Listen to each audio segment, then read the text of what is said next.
throwback news po tayo mga ka-Donmar TV. Throwback ito noong galit na galit ang ating Pangulo sa mga pasaway na mga pulis. Katabi pa niya si former Chief PNP Albayalde. Panoorin po natin kung bakit nagalit ang ating Pangulo.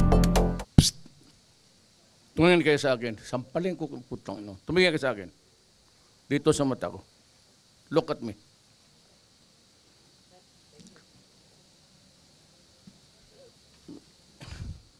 Alam mo, hindi ko maintindihan kung kayong mga kriminal nakapasok sa pulis. Alam mo, sana ang pulis maganda ang reputasyon. They have improved on their image a lot. Tumaas na yung respeto ng tao, taong bayan sa ating mga pulis. Kayo yung ang salot ng kung ano, hindi maintindihan kung putang ina anong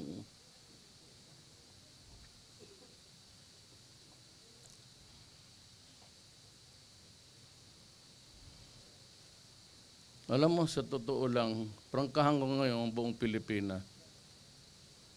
Pag ganon kayo ng ganon, putang ina, papatayin ko talaga kayo. Masiguro ninyo yan.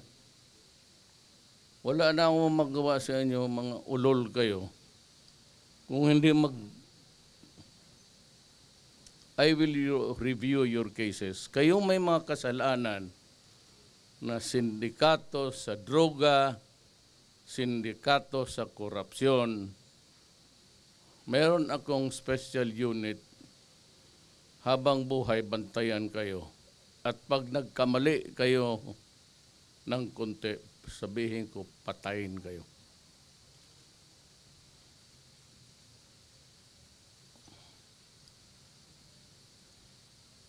Bakit kayo pumasok sa pulis? Anong nakain ninyo na itong pulis para lang ito sa mga taong may pagmamahal sa bayan at gusto makapagsilbi sa kapwa-tao nila?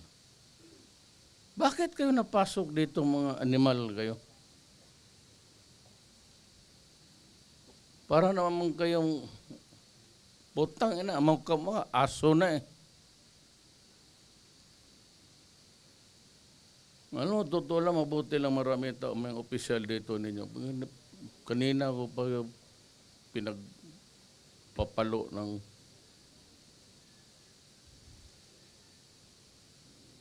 kayong doon sa may kaso, wag na kayong mag-bail. Wag ninyo akong sisihin. Wag na kayo magkansa, magtiis kayo dyan sa loob. Mas safer ang Pilipinas kung nasa loob kayo. O kung hindi, patay kayo.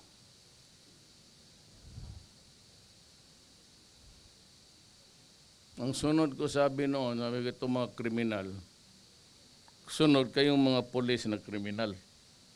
Hindi lang nyo sinisira yung pulis. It's a government institution, an organ of government important to maintain law and order. Kayo naman ang putang ina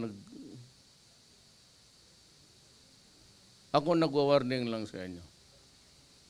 Hindi ako nagwa-warning na para pantakot. Nagwa-warning ako para gawin ko. Yan ang totoo. Wala na yung pantakot. Alam ko hindi kayo matakot. May baril kayo, mag-hold up kayo, mag-kidnap kayo, patayin pa ninyo.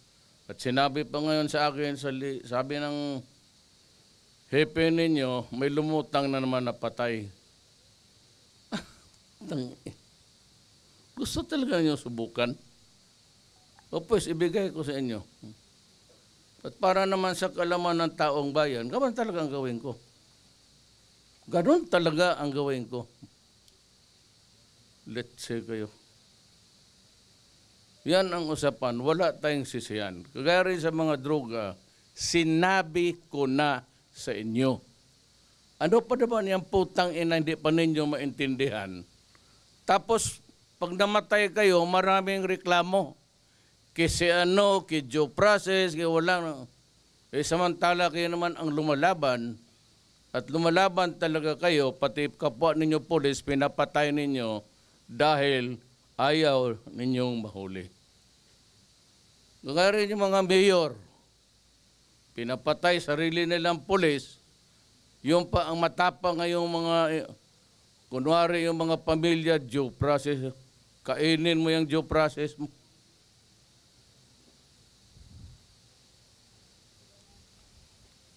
Wala kayong silbi para sa akin, salot kayo sa lipunan. Winawarningan ko kayo, kayong mga pamilya nakikinig ngayon, nandito itong mga putang inang, mga asawa ninyo, kapatid, anak. Huwag tayong magsisiyan.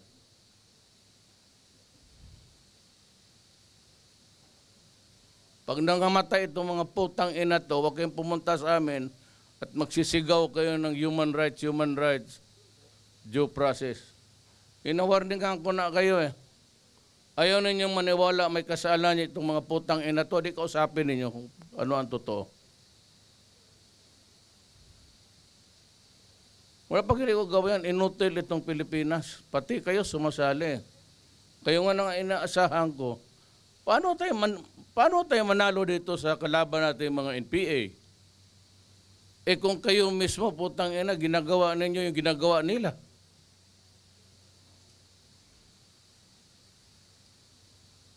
Ito basta wala. Kaya ako pinatawag dito, warning. Ayan, yung balite na yan ang magiging...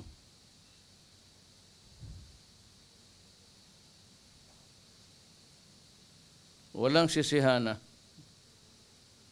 Walang. Kayong mga pamilya, tingnan ninyo yung mabuti yung... Baka pag ito, isa nito babagsak. O ayan, kita na ninyo yung mga muka nitong mahal ninyo sa buhay. Gusto niyo kalabanin ang gobyerno? O pues, hindi tayo makatakot sa gobyerno. O di ako. Sige. Ako na. Huwag na yung mga...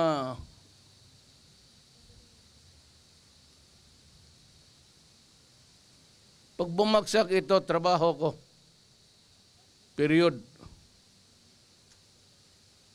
Kaya kayong nasa loob, huwag kayong paarte-arte kayo mag-piyansa-piyansa.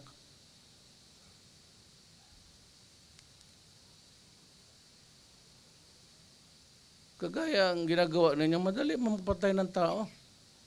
Sundan mo lang sa likod, paputukan mo, tapos lakad ka lang, kalma.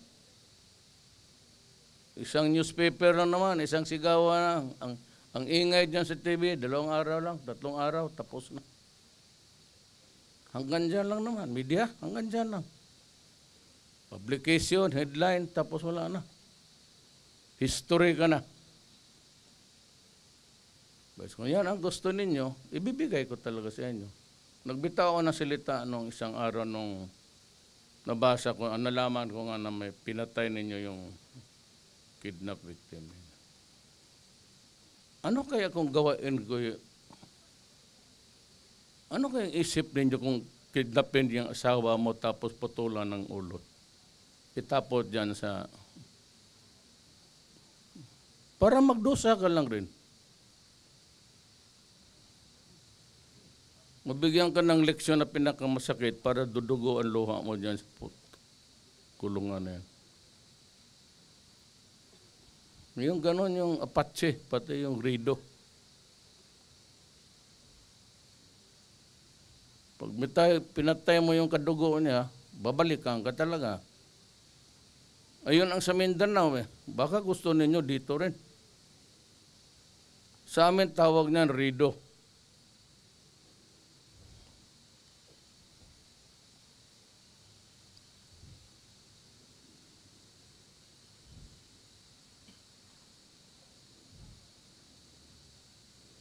Magtindig kayo dyan. Magkukumperensya pa kami. Huwag kayong umalis dyan. Gutumin kayo, punutin. Pag hindi, papatila ko sa inyo lahat yung... I hope you enjoy our throwback news.